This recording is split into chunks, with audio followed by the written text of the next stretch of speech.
Draxum was many things. He was a warrior and a scientist for one. He was also very, very persistent.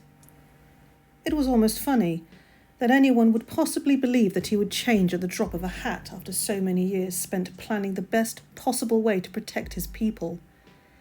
It had taken countless hours, no, countless years to get where he had, and one did not simply give up after that much hard work and effort just because someone said that they had had an easy way out. No, Draxum knew his initial idea was the correct one, and he wasn't going to give up on that idea just yet. Certainly not because of some strange armor some humans offered him. However, as for his original plans, he had to admit it was something of a shock.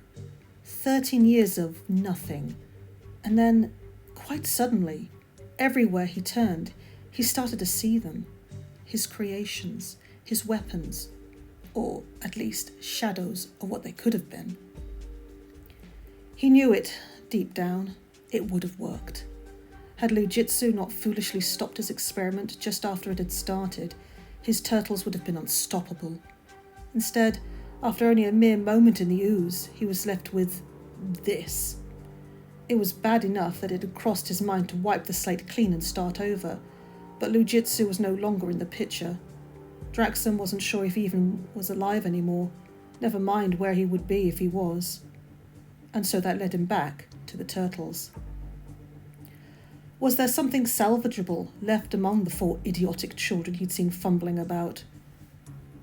There had to be. His life's work couldn't have just been reduced to a complete waste of time like that. But, ridiculous as the 4 turtles were, they were also dangerous to his plans. Together they covered each other's blind spots, allowing each other to get in his way before creating an escape route. Somehow, their perceived brotherly loyalty was a factor in why they were dangerous to Draxum. So it seemed he had to somehow break that factor. Perhaps he could hit 2 birds with 1 stone, so to speak. He wanted more weapons at his disposal, and also needed a way to break up those turtles. So, why not just do something adjusting to one of the 4? Finish making the turtle be what it was made to be. He'd always pick the others off one by one, if the first one went well. And if it didn't, well, there'd only be 3 turtles left to deal with. Draxum stood up, pacing back and forth as he rubbed his chin in thought. It was just a matter of which one to choose then. The one with the tendency to rush into things? No. Too attached, too willing to sacrifice himself for the other's sake. If anything, he'd work best to pick the others off first and save him for later. The one with technological capabilities? Not what he was looking for. He wanted a real warrior, not some weaker subspecies that he'd tossed into the ooze with the others just out of curiosity. The smallest one. Too soft and small. He wouldn't hold up against the other 3 turtles in battle. Not to mention that he was surely too reckless and dumb to train any sense of stealth or planning into.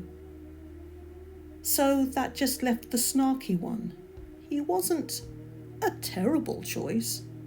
Sure, he was loud and obnoxious, but there were quick remedies for that, ways to put him in his place. Not to mention, from what Draxum had observed, he not only had a lot of insecurities that Draxum could use to his advantage. The blue turtle's odachi was the main reason the turtles kept escaping his grasp, and he wasn't even that skilled with the weapon yet. Draxum turned his head, eyeing the half-asleep gargoyles on his shoulders. Hugin, Munin. 2 sets of red eyes blinked at him, taking a full 2 seconds for the 2 to snap to attention. I have a job for you.